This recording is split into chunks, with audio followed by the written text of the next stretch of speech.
If you have been looking at the Sonos Arc Ultra soundbar with Dolby Atmos and voice control 9.1.4 surround sound for TV and music black, the real question is whether its actual strengths line up with what you need, not whether the listing makes it sound impressive.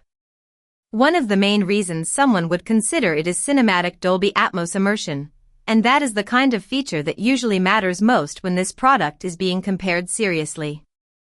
Another important point is precision spatial audio clarity, which helps shape whether this feels like a good fit in real use rather than just on paper.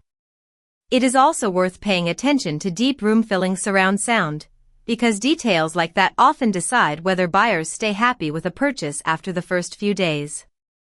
It is also worth paying attention to seamless smart home control, because details like that often decide whether buyers stay happy with a purchase after the first few days.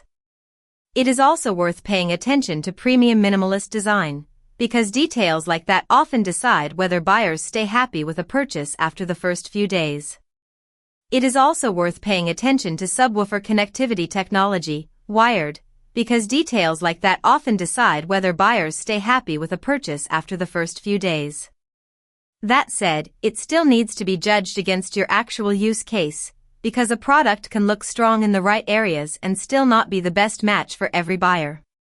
Overall, this makes more sense for someone who already knows what matters most to them and wants the Sonos Arc Ultra soundbar with Dolby Atmos and voice control 9.1.4 surround sound for TV and music black for those specific strengths, rather than expecting it to solve every possible need.